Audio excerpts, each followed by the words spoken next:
This is Aidan Brannigan, and you're listening to the Matt Balaker podcast.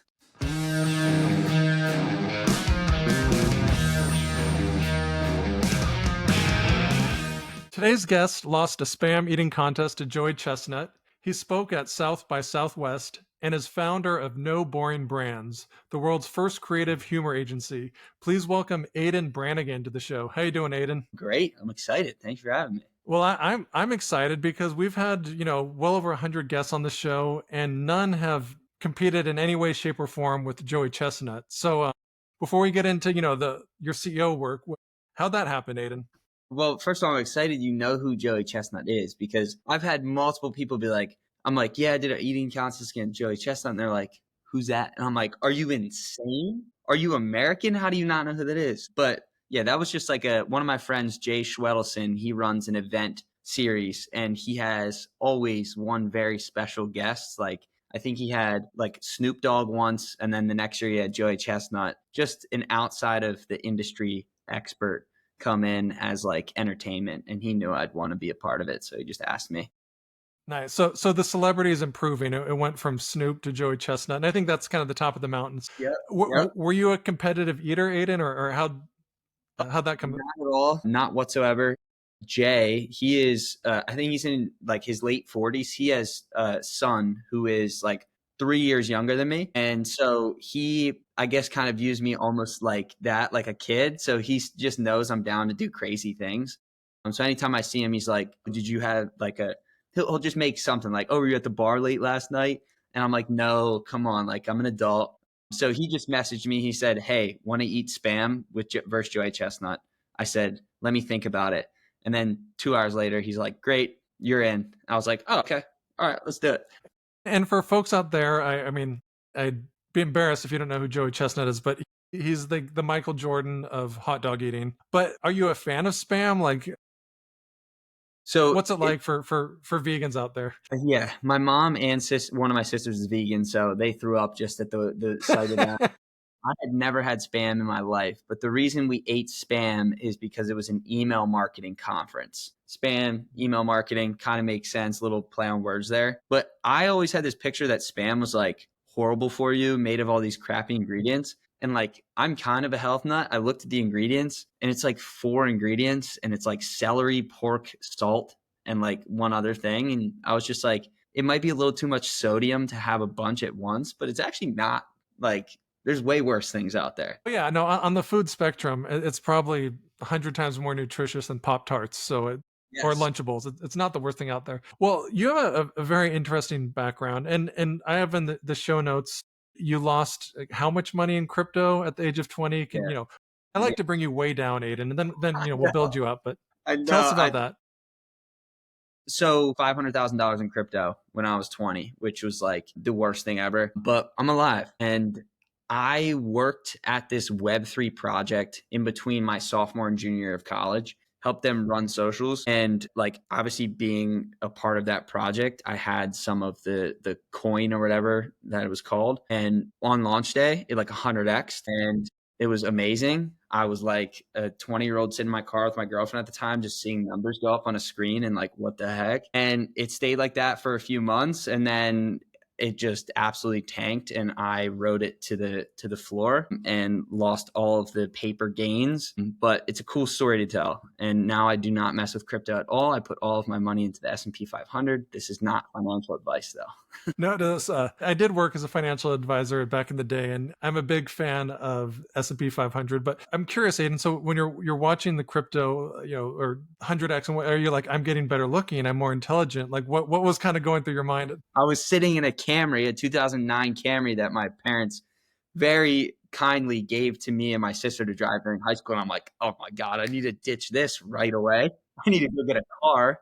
That's what I was thinking. I have that actually vividly in my brain. The first time I saw the numbers go, it was like $120,000. And I was like, this is insane. And I'm sitting in the Camry with my girlfriend at the time. And I was like, I need to get a new car.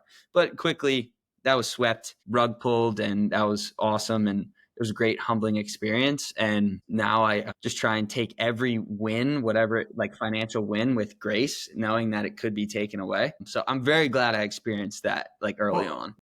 I think the world is because, I can be petty and immature, Aiden, and there's probably nothing douchier than a 20-year-old who just made millions on crypto and thinks he knows everything. So we need more humble people. And if that's what it takes, I'm not sad about that.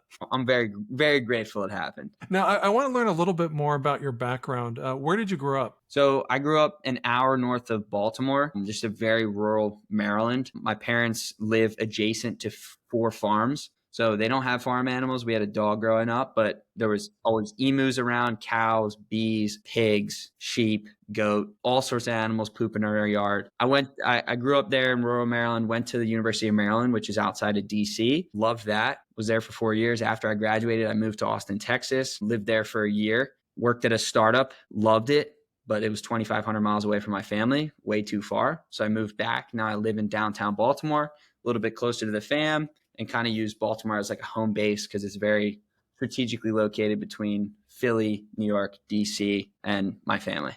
So you grew up in Baltimore, went to the hipsterville of Texas, came back. Yep. And we've had a few guests in from the great state of Maryland. And very importantly, in your opinion, what makes a good crab cake?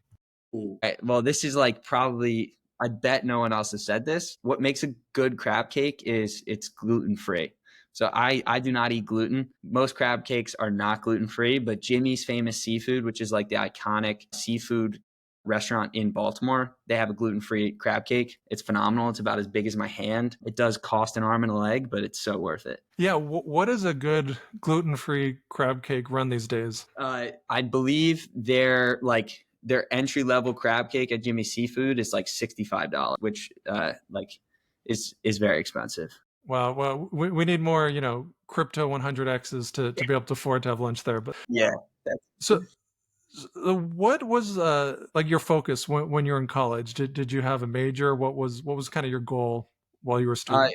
Yeah, so my dad's a very stellar salesman, and like he just seeing him interact with like other people and being able to connect with anyone and everyone, I learned a lot from that. And Maryland doesn't have a sales major, but they have a marketing major, which is adjacent to sales and pretty similar in a lot of ways. So I was a marketing major and an operations management business analytics major. So I was a double major. I loved math, and that second major was like statistics focused. Marketing was more psychology and like people focused. But I didn't know like going into college what I wanted to do with my life outside of the fact that I knew I liked connecting with people and like I had good EQ, I think is like emotional intelligence. I'm pretty sure. I think that makes sense. Yeah, no, you hit on something important. I went to business school, and during the MBA program, I think we maybe read a book or two on sales. But now that I've been out for 10 plus years, it's like maybe that's all it should have been. I mean, and there's really nothing harder, and it's certainly nothing that can ever be mastered. But I'd like to get your take. With your dad's influence, what do you think makes a good salesperson? What do you think is very misunderstood about the craft? Yeah, I think what makes a good salesman is someone who is asking the right questions, and not like make this analogy mainly because this is just this stage of life I'm in right now, right? Like I'm 24 and single, and like I'm trying to find a wife and trying to build a family. So the analogy I make, like, because especially I talk to a lot of younger people who are at the stage of being entrepreneurs, like they really want to do something with their lives, they just haven't yet. It's like when you see a cute girl, like you go up to her and you just say, "Hey, I'm Aiden. What's your name?" Like that's all. That's all you need to do. She'll be like, "Hey, I'm Emily. Nice to meet you." Next time you see her, then you can be like, "Oh, like Emily, where are you from?"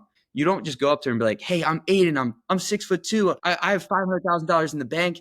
My parents, they love me, and like I can run faster than everyone. Like all those things can be true, but like she's gonna be like, "Dude, what? Like get away from me." So like use that in sales too, where it's like the first time you meet someone, do not just pitch. Like it doesn't work. Like maybe like once in a while it will work, but that's the way I approach it is like I'm actually trying to provide value to people. So I have to find the right people who need my value. So and that you got to ask a lot of questions. You got to ask questions. It's pretty interesting that you brought that up, Aiden, because I have a 12-year-old. He'll be 13 in October. Last night, my wife asked him, like, what's your best pickup line? Because he heard some, and he said, like, if you're Cheetos, you'd be flaming hot. And it was, it was pretty funny. And then she got serious for a moment, and she's like, really, the best pickup line is, "Hi, how are you?" Yeah. Yeah. Very And, simple. I'm in my 40s, and I wish I would have known that when I was his age. It would have saved me a lot of heartache, but, no one hangs up on you, and this is going back to sales, if you're asking about them. I mean, I think Yeah. that's an adage. So how did you kind of turn your knack for connecting with people and being willing to ask questions into something that put money in your bank? Like a lot of luck and just like trying different things. Like honestly, I did benefit a lot from the timing of COVID. I was a freshman in college when COVID hit. And so school went online and I had so much free time because school was pretty easy. And I always say this, there's only so much FIFA and beer you can drink. So I needed to do other things. So I started applying to internships as a sophomore in college at startups. Like I wasn't looking at how much they were paying. Like I could have cared less, couldn't have cared less. So I started working at these internships and people saw 18, 19-year-old. They're like, you're young, run our social media, started running social accounts. And that snowballed into other like opportunities. And it just like over time, spending 4 or 5 years in content, I started to see a gap, something that people were overlooking in a very specific niche, which happened to just be B2B SaaS. And so I had a full-time job at this company called Workweek, which is a B2B media company, phenomenal company, very close with still people on their team. And while I was there, Daniel Murray, who's the founder of one of the media companies at that Workweek, he started showing me that like, hey, you have a skill set that you can monetize like at scale. Try it. Try and monetize it at scale. So I started to see if companies would pay me to use my humor and slowly built up a book of business to a point where after a year of doing it on the side, I was like, I'm going to go all in on this. So like long story short, it was just a bunch of trial and error. I worked at a sports media company. I worked at a B2B media company. I worked at a superfood vegan bar CPG brand where you could eat the wrapper. I worked in crypto and I worked at a health company based in Baltimore, a very traditional internship, just to see what do I like, what don't I like. And then it slowly just kind of came into this agency now that I run. Yeah, so what do you like work-wise? I love making people laugh. So this business, I've been able to monetize my ability to make people laugh. Also, Naval Ravikant. Do you know who Naval Ravikant is? No, but I'd love to. He's like a modern day philosopher. And one of the things he talks about is like productizing yourself. And not choosing to chase what comes, not choosing your passion, but choosing what comes naturally to you. People kind of confuse passion for natural talent, and like natural talent, there's a lot of like passion behind that. Like if you've noticed, if you pick up a game or a sport that you're like good at immediately, you're interested in it. But if it's one where it's like a card game and you can't like just get over the hump, it's like, nah, I'm not into it. So I kind of took that head on, was like, I love making people laugh. I am good at it. It just comes naturally to me. I'm sure I can do it better than most of the people. So let me try it. Those are the big things. Well, I'm curious because I've, worked in stand up for over 20 years, and when I Yeah. first had like quote unquote real jobs after college, I would do everything in my power. I'd go by different stage names to sort of separate the two. Mm, And I wish I had your kind of insights now, but I worked really hard to be like, all right, when I'm at work, I'm serious, and not I'll never joke, but it was something I thought, no one wants to hire a clown, but you also can't really hide who you are. And I've also learned that a lot of corporations say they want humor and yep. then they don't. Yep. So how did you, thread that needle so much more effectively than I ever could? Well, so I just spell it out to them. I'm like, there's two routes you can go when using humor. You can become the class clown and you can risk your brand becoming a joke, which like in some industries works. Like Slim Jim on Twitter. I don't know if you've ever seen their social media accounts on Twitter. They're very much just a class clown. Duolingo, I don't know if you've ever seen their social media accounts. They kind of err towards that side as well. But they're consumer facing brands that have like a playful brand and they can afford to do that. The other side is using humor to signal intelligence and understanding to your target audience and like leaning on wit more so. So that's the way I spell it out to them. I'm like, hey, I have yet to meet a B2B brand that wants to be the class clown. Like we can do that well. Like it's honestly an easier type of humor. It's a little bit like almost lazier. And we can do that. But let's use wit to tell your audience that like, hey, we see you, we hear you, we love you, we know what you're struggling with. and we just do it in a playful way. That's like how I frame it to the SaaS companies that are typically buttoned up. That's smart, because everyone wants to say, I have a sense of humor. Yeah. And if you present it that way, it's more palatable. So like, take us to one of your earlier clients or one of your earlier pitches. Like what was the story there? So my first client for this meme offer is this company Trainual, which we're still working with today. End of September of 2023 is when we signed them. And that whole scenario was the CMO, Jonathan, of this Series B SaaS company called Trainual. He'd worked with multiple agencies. They'd hired internally to run their social media accounts. Nothing was working. They had about 20,000 followers. Everything was built up through running paid ads. And so we sat down at a conference in Austin, and I just told them, I'm like, hey, like I've done this before, a humor-led approach with other accounts. It's just been at jobs. Now this is going to be me as a consultant leading this. Like, trust me, I can do it. We've been working with them for almost 2 years now. And they have like 130,000 followers across all channels. And we do like 10 or 15 million organic impressions a month. It comes back to that like framing of mind. Like we're not going to become a joke. We're going to use wit, like the Ryan Reynolds approach. I don't know if you've ever seen Ryan Reynolds. Like he has an agency it's called Maximum Effort. It's like very ironic. All of his marketing for the companies he owns is humor led. And he's a pretty big inspiration when it comes to the humor side of things. When it comes to like personal relationships, it has not as much, but Well, you have a good target there. But lots of people might be funny, or they're like, I want to get a good job. mm-hmm. You're young. Why didn't you go that path? Like, why'd you decide to start your own thing? So I did have a regular job.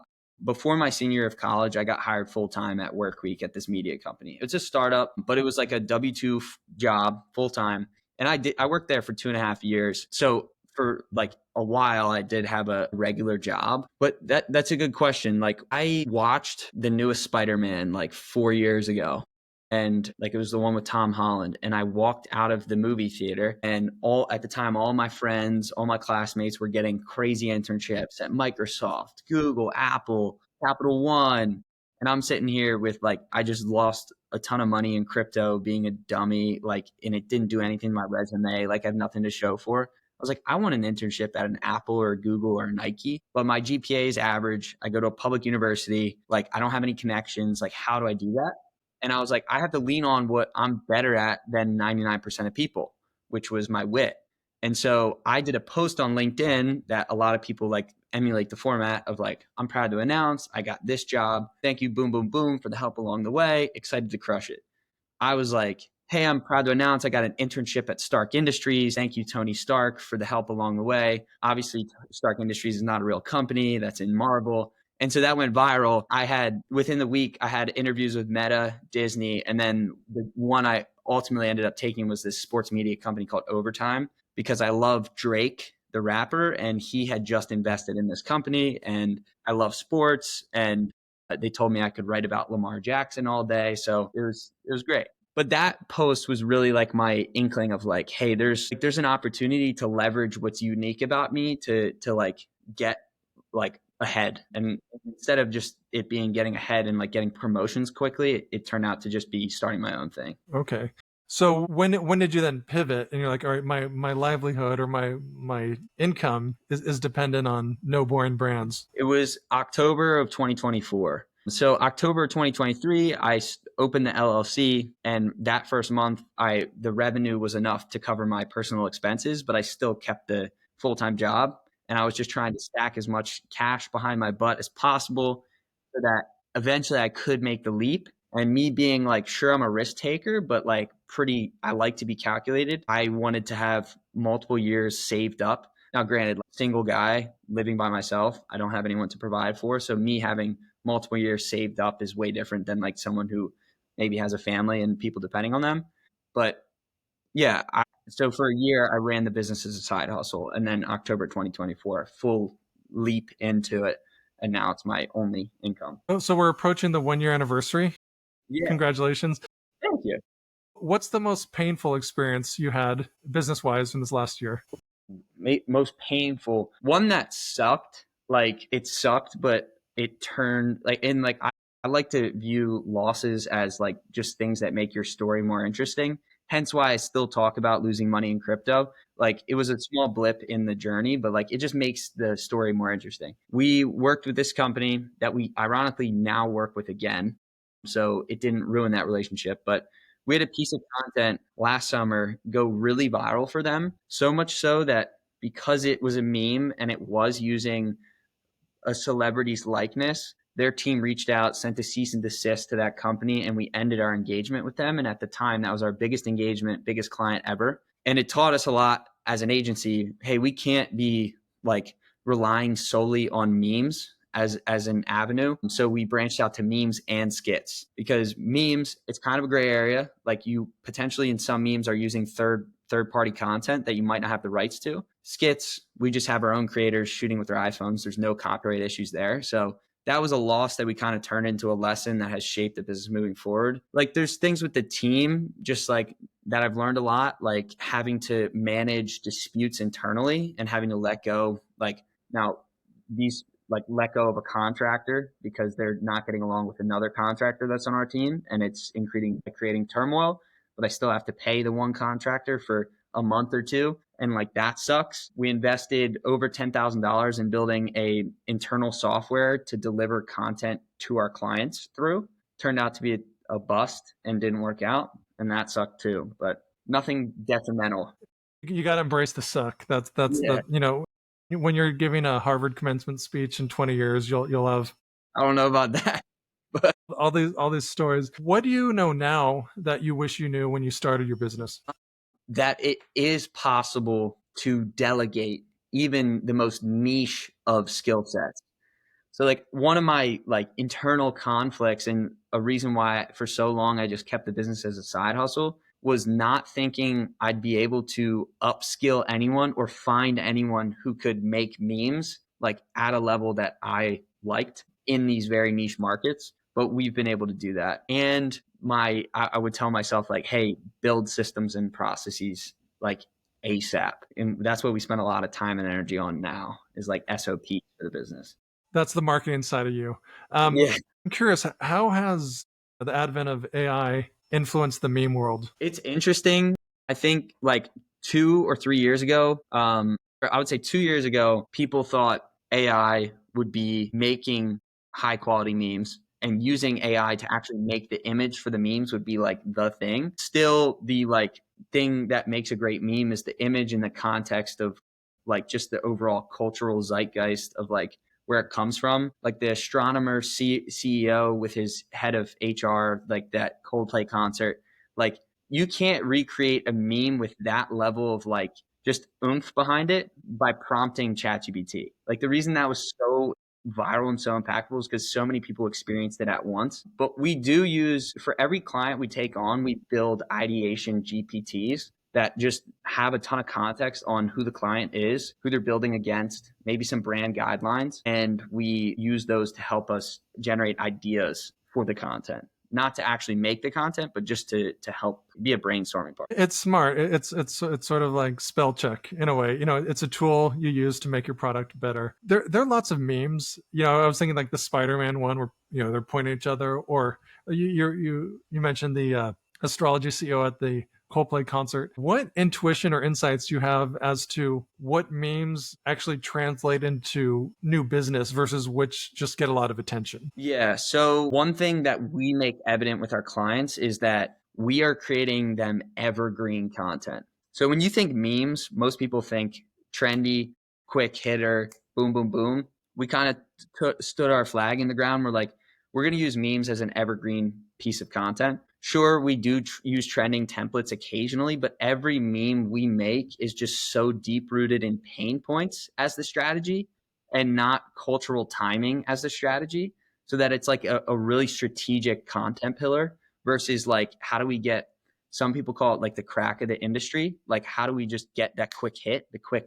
like viral moment. Like, over time, we're just communicating your brand's immense awareness of your ideal customer's pain, that it becomes a no-brainer that they want to work with you. So that's the approach we go, like the evergreen approach, and consistently over time. So there's not like a meme format that like, hey, this generates the most leads. It's more of just like the thought process when people and brands think they're going to invest in this type of content, they almost immediately think, all right, what's trending? Let's talk about it. But we go the other route. It's like, what things are never going to change about your industry? Let's tie this unique form of content into it and go to market. That's smart. So thanks. What is a line or a meme that you're especially proud of? Well, let me think. I did one for my personal account, like my personal LinkedIn, which I thought it was very funny. You know, the open to work symbol, like hashtag open to work. Yeah. I edited that and had it say hashtag open to wife and did a post saying like, hey, I'm looking for a wife. Like I'm changing my profile picture to open to wife. It went very viral. I was on LinkedIn Lunatics, which is a subreddit that basically just roasts people like me who post on LinkedIn because people thought I was being serious.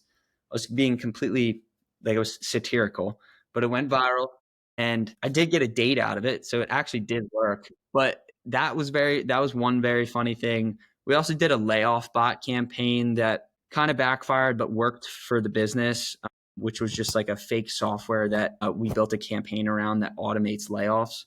Like horrible product idea, but that was another one. And like I can dive into that too, but the one that sticks out to me is the open to wife.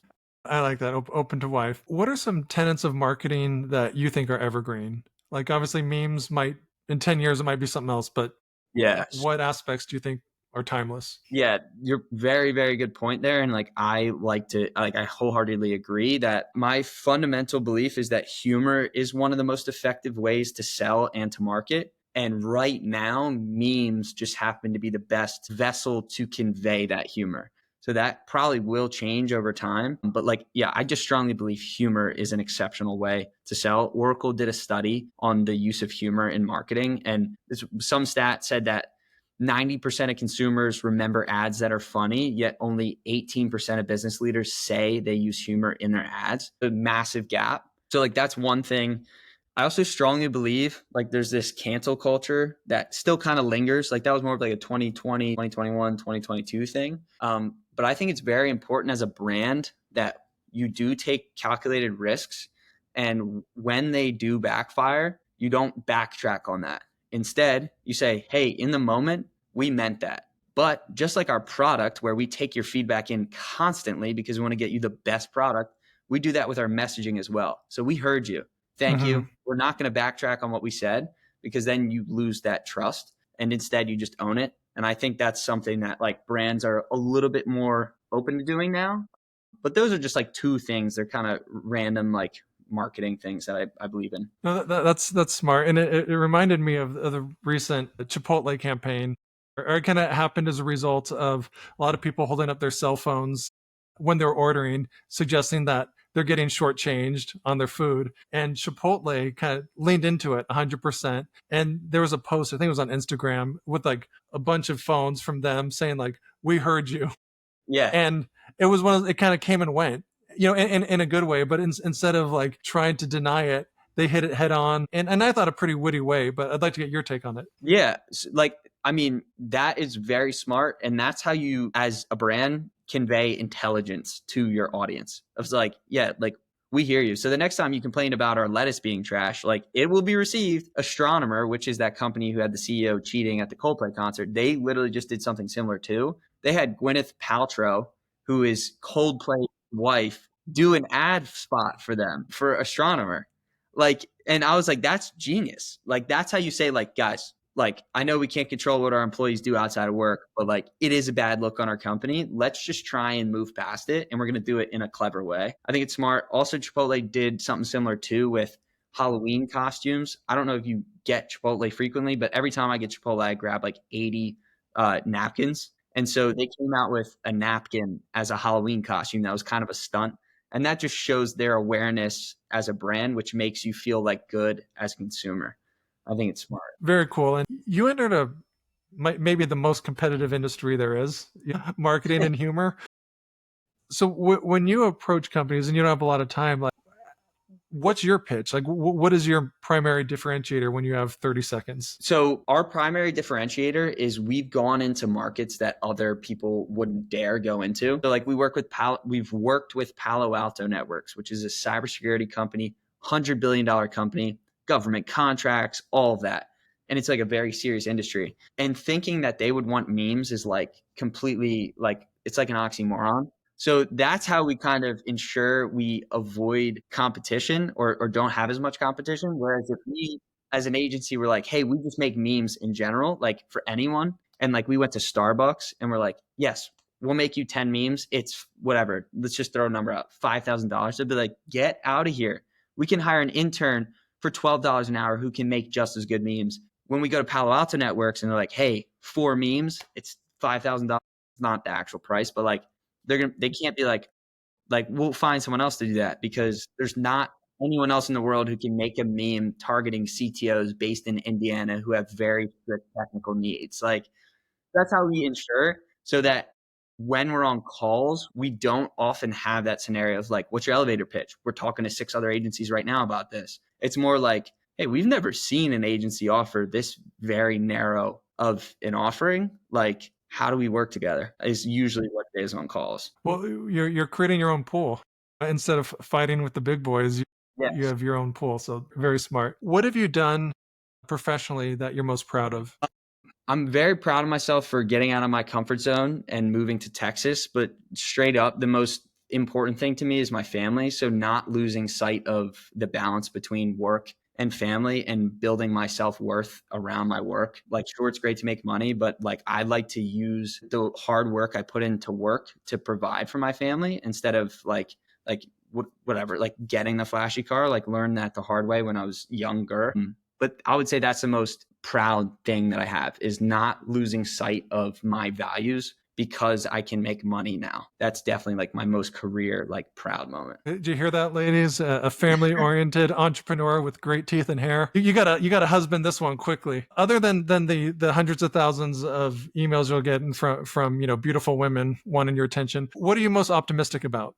I really think that like from 2017 to 2021, there was like this YouTube vlog style of content that was huge just on YouTube.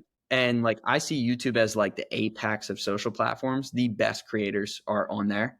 And it's so hard to crack. I do see that format trickling to other platforms now. Like you can post longer videos on TikTok, longer videos on Instagram and on LinkedIn. But I'm very bullish on like that vlog style content specifically on LinkedIn. Whether it's coming from brand accounts or founders. I also think the barrier to entry to start a business is incredibly lower now. And like, you don't need much money outside of being able to file like for an LLC and set up an account on Stripe and maybe get LinkedIn Premium or Twitter Premium. So I'm very like excited to see what like now that I've started to realize I'm 24 and I'm starting to meet people who are full functioning adults that are 6 years younger than me. Like, and that's a lot of time. Like that was honestly like an awakening. Like I met someone and they told me they were born in 2007. And I'm like, you're speaking eloquently to me. How is this possible? So I'm excited to see what like the younger people younger than me do. I mean, it's cool. Very cool. Well, where can people learn more about you? No Boring Brands. How can they get in touch? Yeah, thanks for having me on, seriously. But noboringbrands.co and Aidan Brannigan, Aidan spelled the right way, Aidan. That's on LinkedIn. But those are the only 2 channels I'm on. We don't want imposter Aidans. We want the real deal. So Aidan Brannigan with an Aidan. Thank you so much for joining us today. Really appreciate it. Thank you for having me. Thank you for listening to this episode of the Matt Balaker podcast. To learn more, please check out mattbalaker.com and encourage your friends to like, subscribe, and share. Really appreciate it.